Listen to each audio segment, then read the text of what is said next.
The sequence begins with the numbers 1, 1, 2, 3, 5, 8, 13, 21, 34, and continues indefinitely. Each number is obtained by adding the last two digits together.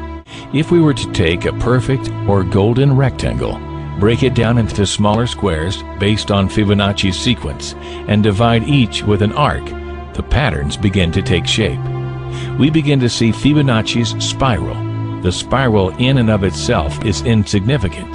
Its importance is revealed in where we find it. Take, for example, the sunflower.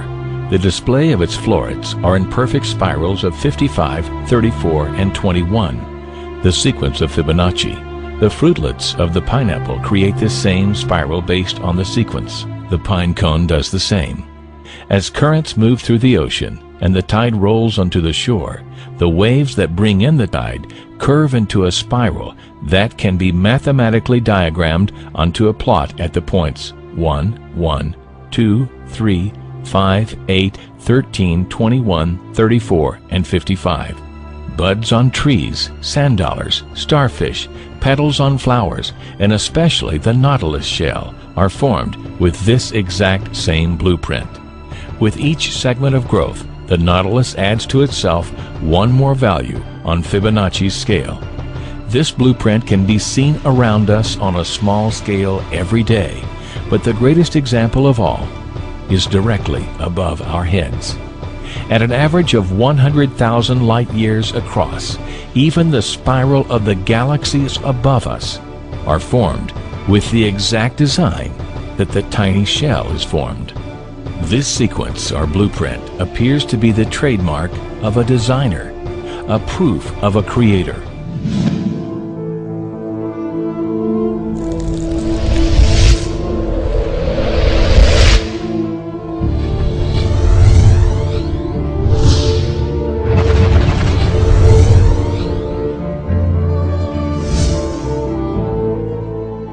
You speak about God.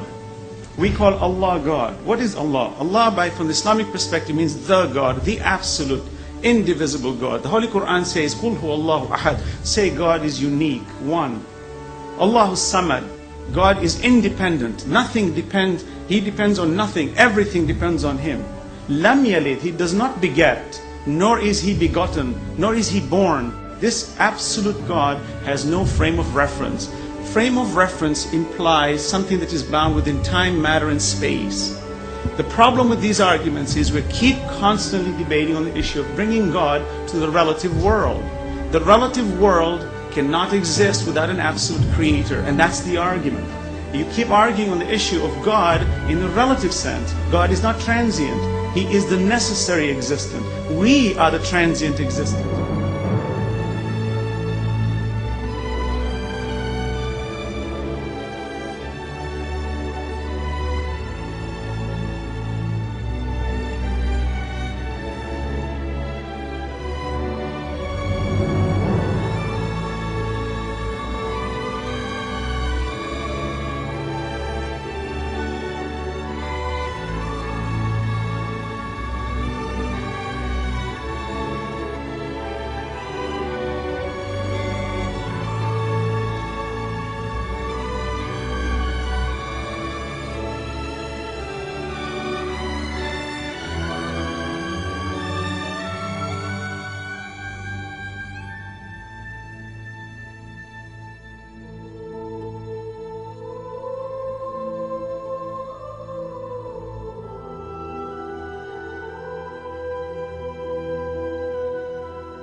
And absolute cannot be defined, but we understand it indirectly, for this relative universe can never exist without an absolute creator.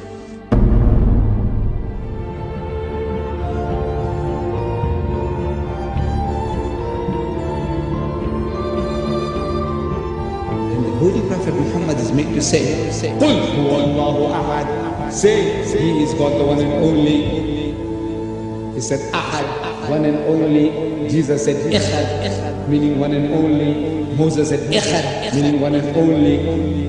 What is the difference? It's the same word, meaning the same thing.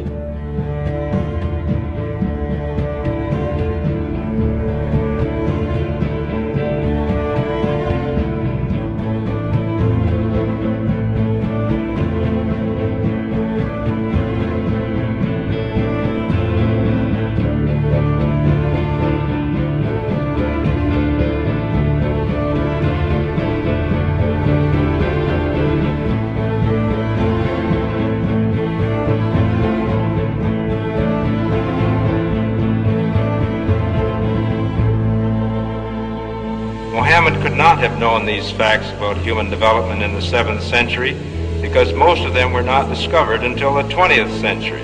Muslims and others are justified in concluding that these facts could only have been revealed to Muhammad by the one who knows all about us, not only about how we developed, but how we lived and functioned. The unity of these three faiths consists in the unity of God.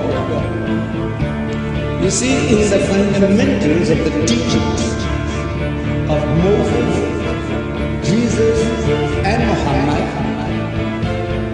there is not an iota of difference.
But I have left you a book, revealed by God, the Quran, which is light and guidance.